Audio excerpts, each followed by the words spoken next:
Hi, I'm Anderson Brown. Let me get up my slideshow here for you today. There it is.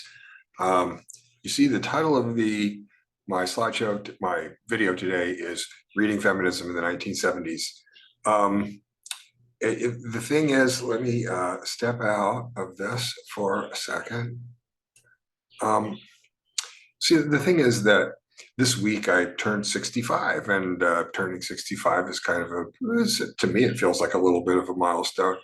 For a while now, I've been kind of thinking about being in my 60s and thinking about, I have this tendency nowadays that I want to preface everything that I say with this sort of, speaking as a 60-year-old man, or, I'm a man in my 60s, and therefore, as if it's some kind of qualification. It seems as if something that I at least am thinking about. So anyway, with the pandemic, I started to make these videos, and I, make them mostly for the classes that I teach. But now it's also a way of documenting, some of the work that I've done, some of the things that I've thought about, just some of my interests over the years. And on the occasion of my 65th birthday, and another thing that's happening is this problem with New College in Sarasota. It's basically been destroyed by conservative forces. So, so what I wanted to talk about, I've realized uh, over the years that it's actually true that at New College, I went through a period right when I first got there. That we're going to be talking about things that happened in around the fall of the year 1978 today. And they really had a big effect on me, I think. And I hadn't ever really much talked about it with people. And part of the reason for that part of the reason for not talking about the fact that reading feminism at New College had really influenced me and influenced my intellectual development was because I felt uncomfortable about claiming any such thing. It sounds like as if you're a man saying that sort of thing. It sounds kind of bad. It sounds like maybe you're trying to ask for something you don't deserve. So I wanted to get to that uh, fairly quickly. Um, Let me set that up. Stick with me for just the next two slides, and then I think you'll stick with me for most of the rest. I went to New College in Sarasota in the late 1970s, 1978 to be exact. And there I really discovered the world of ideas. I'd been floundering for a couple of years. I didn't go to college really until I was 20. I mean, I flunked out my first try, and then I just stayed out of college for most of 2 years. And I finally went back at the age of 20 in 1978. In high school, growing up, I always see myself as a writer. I was a literary magazine person. Wanted to be a novelist kind of thing, and which is perfectly good aspiration for anyone to have. But at New College, I really discovered the world of ideas, history, intellectual history. I was a double major in the end in history and philosophy. I ended up getting a PhD in philosophy, and I teach in a humanities department where I teach history of painting and Asian philosophy and religion, all kinds of stuff. So, journeyman teacher of humanities and social sciences is sort of what I turned out to be. And nowadays I work at the University of Puerto Rico, where I've been for a very long time. As I say on this slide that you're seeing here, that third bullet point with the boldface in it, it's just true. And I never really wanted to say it because, again, I thought it sounded weird, that reading feminism at New College was really one of the formative intellectual experiences of my life. It's really true. And so the language that I'm using here today is, I want to testify. I want to testify to that. What's my goal, my purpose? Just to make this record of that and point that out. And again, last bullet point, I'm not going to talk too much about this because I don't expect most people who see this will know about it.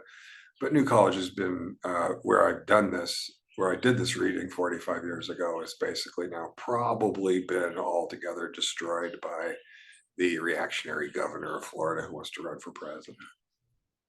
Okay, now you're a woman and you're watching this, you go, okay, this guy's got some creepy guy, old man, he's got a feminist video. Hang on. This stuff on this slide here isn't so important to me today as it was 45 years ago. 45 years ago, man, I used to think about this stuff all the time. Right now, I'm just kind of trying to connect with people a little.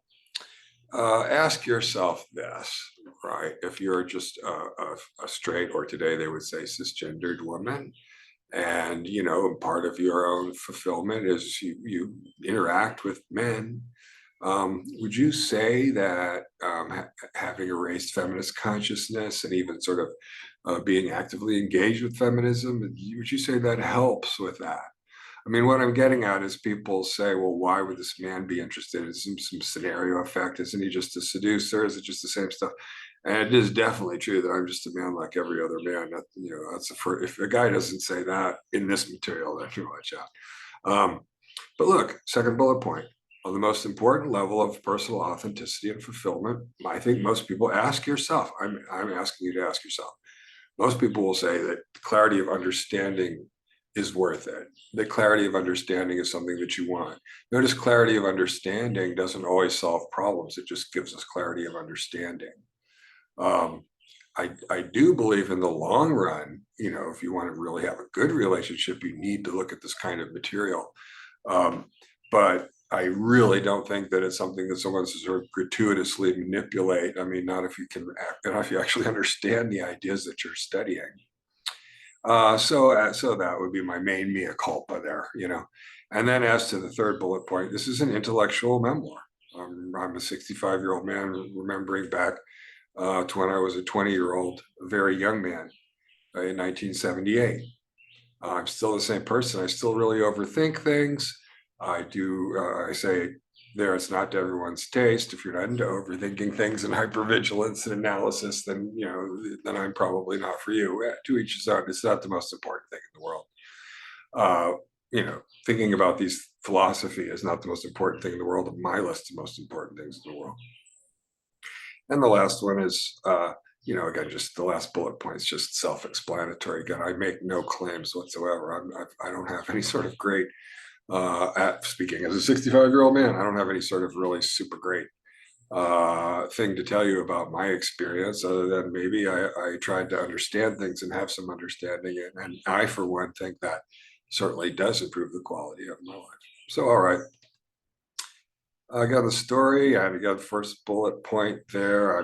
I need to say this out of respect, actually, for my mother and my sisters and the family that I came out of, because the fact is, I do come from a very liberal background, including a house full of feminist women who are older than me. So, this isn't some kind of hillbilly elegy story or something like that. I was coming out of a, liberal suburban academic background in the first place. And sure, not trying to pretend to be anybody other than who and what I am. But as to the second bullet point, it's just true that I, for one, I was kind of, insecure, kind of spoiled, and really didn't take things well the first like couple of experiences with intimacy and breaking up and stuff. Just didn't have the emotional wherewithal for that. Had a lot of negative feelings, guilt and shame, but also a lot of sort of frustration and stuff. So, but bookish person that I am, the way I reacted to that in 1978 was to go into a bookstore and go buy up about a half a dozen or so feminist books that they had in the feminist women's section of the bookstore. I'm not going to go over exactly which books those were today. But that was what the story was. That was sort of the way I think, well, how will I deal with this? I want to get to the bottom of things. I need better understanding. I'm feeling emotionally conflicted. I think I'll read a whole bunch of feminist books and see what they say. Maybe a silly man motivation, too. But that is what happened for me. And I really got into it. And I kept being into it. Even when I was in graduate school years later, I still would sometimes go to talks and things. So and that stuff, and then this is the thing. This is what I want to step out again. Over the years, it occurred to me. I mentioned already, I didn't really ever want to talk about that because I just felt unconscious, self-conscious about it. I thought, well, maybe I shouldn't really say that. Um, but I do know now, after all of these years, and after all these way over 30 years of teaching in the classroom, I do know that reading these feminist books at New College in 1970 had a really, really big impact on me. So as I say, I just want to document that. I think that's worth pointing out because it just has grown clearer to me over the years that, that's just true. Okay. Okay. So, yeah. So moving on to the next one. So a couple, so I'm just going to go quickly through. There's only like two or three of these slides. Just want to be a little bit specific. So, for example, one of the books that was in that stack that I bought at the bookstore was definitely Betty Friedan's The Feminine Mystique. I didn't know what to expect of any of these books, really. That one, she published that in 1963. It's not a super theoretical, it's not or sort of abstract or transcendental kind of book. She was working in the advertising industry, got a hold of a whole lot. I think she's an academic, maybe. She got a hold of a whole lot of marketing research, and she sort of extracted from this agenda to kind of sell the public on this idea. It was the 50s, right? And for one thing, you wanted the women to stay at home in the 50s because the economy was booming so much. You had to keep all these people just consuming and not in the labor force. I mean, that's how wealthy everybody was in the country was in the 50s.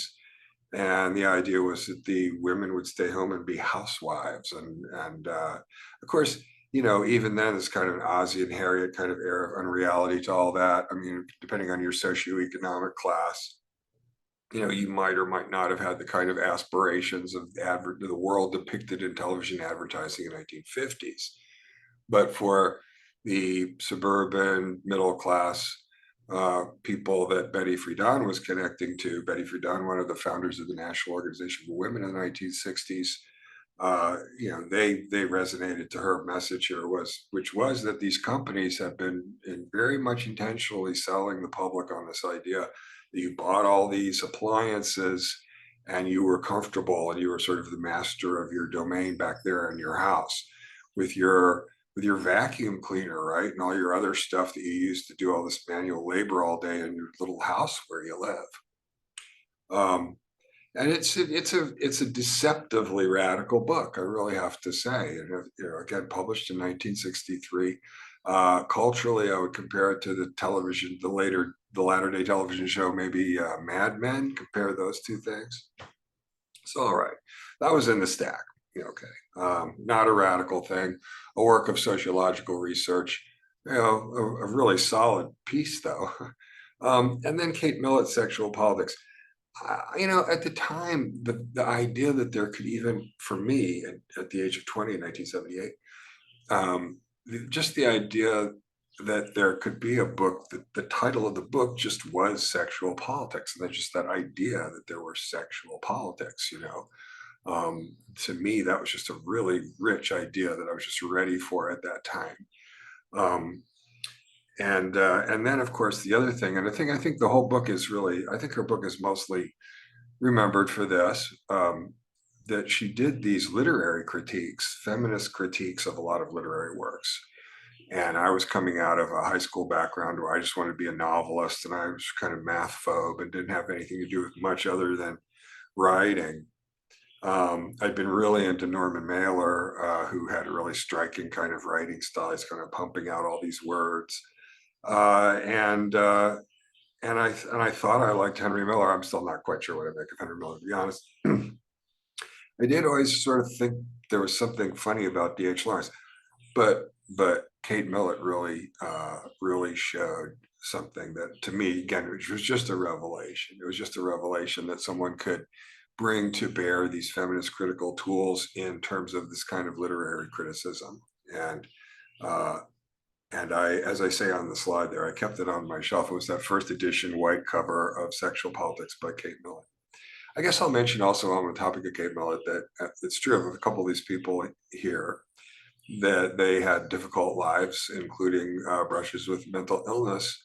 Um, she was like that.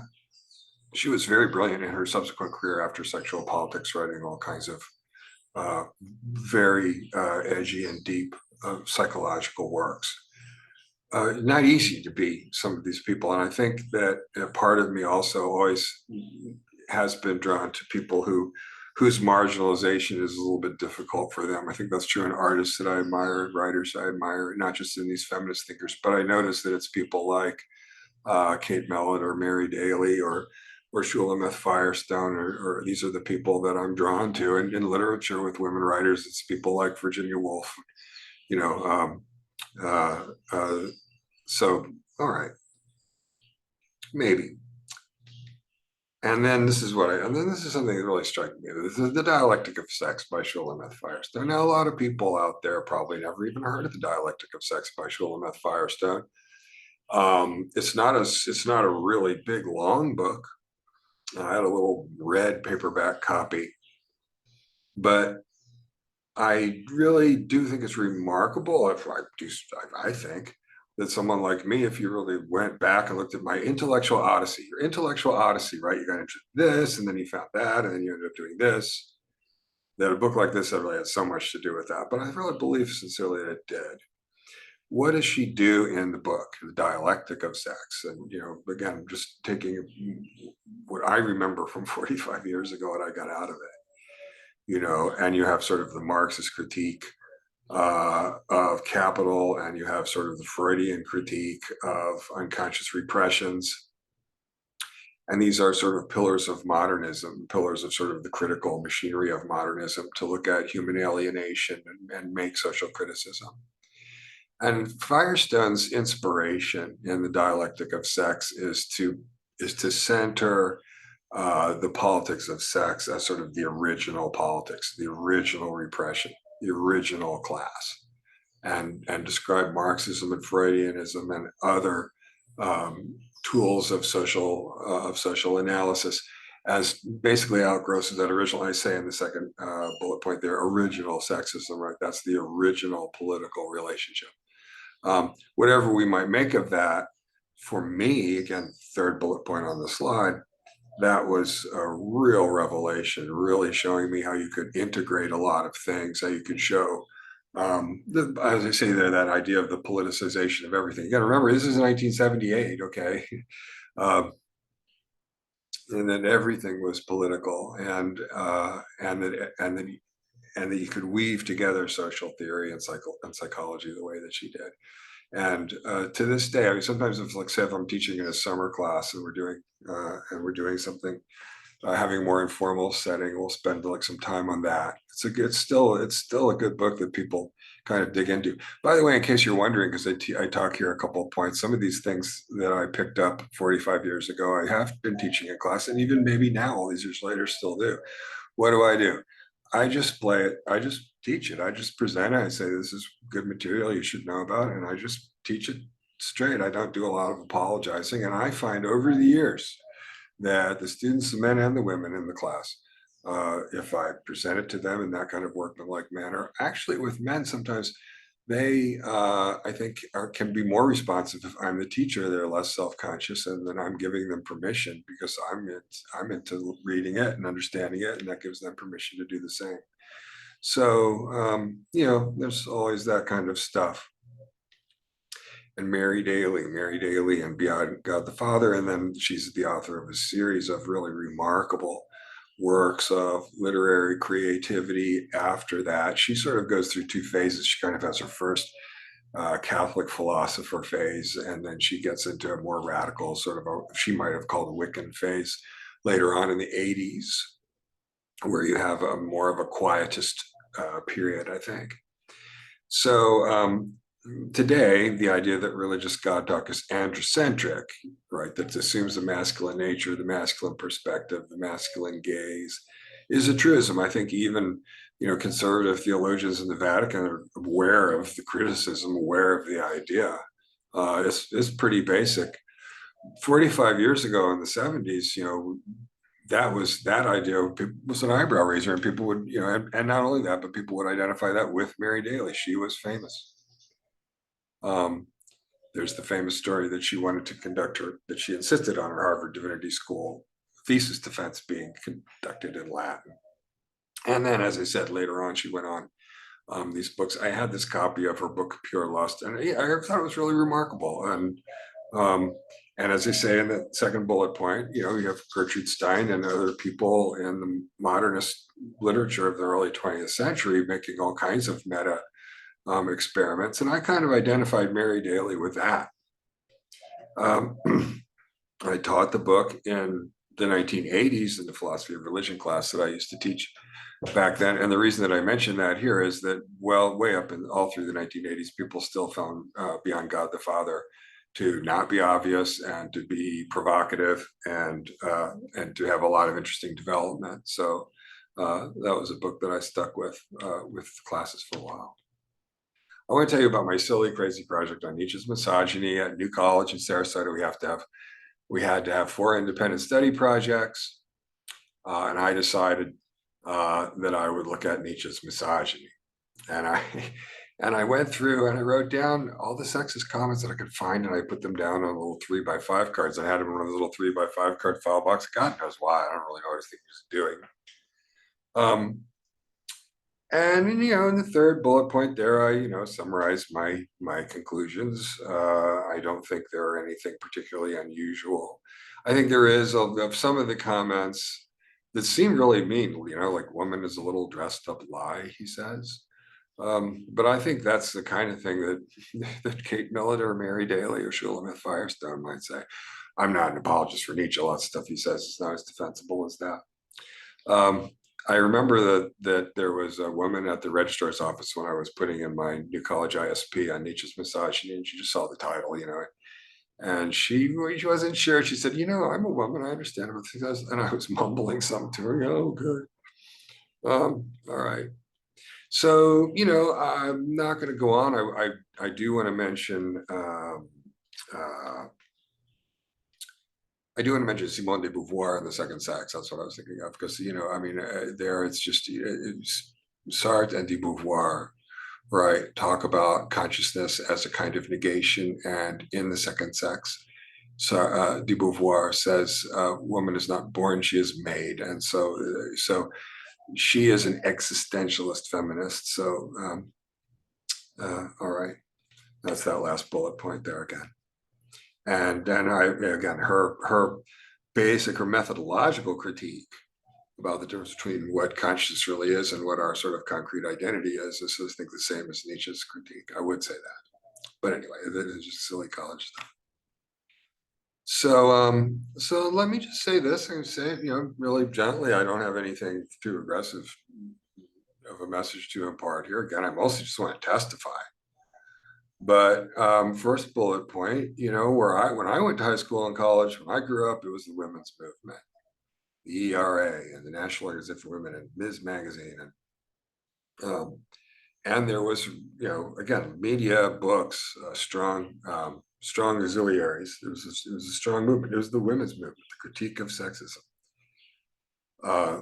And people my age, I'm 65 years old. I went to high school and college in the 1970s. And, we had the civil rights movement. And I do believe that that white on black racism is the worst social problem that we have in the United States. I do believe that. I'm not afraid to say that. And we had the Vietnam War, which was, really big influence on me as well. And we had the feminist critique of what? Of the oppression of women and girls. It was about the welfare of women and girls. Women. That was the issue. Half the population more. So I'll just say, and the third point, again, not trying to antagonize anyone, just what have I got to impart here that might be of use? There are many things could be discussed from there, including conspicuously how the social history relates to gender politics of today and how people my age perceive that debate. And there is a little bit of misunderstanding that goes on sometimes, I think. But, and that's just, I encourage that conversation. I'm not here really to sort of make any big point with it. My purpose here, rather, is simply to testify to the facts. It's just a fact that my evolution as a thinker was strongly influenced by reading Feminism in 1978. And it's just a fact that happened at New College in Sarasota in the 1970s. So that was something that I just wanted to document and express. Something that I've got. I'm just trying to give what I've got here. Looking at what I might have to say that someone might find interesting. And I think that's part of my intellectual odyssey, as I put it, that is interesting. Okay, so thank you very much for listening. And I'll stop that now. Thanks. Bye-bye.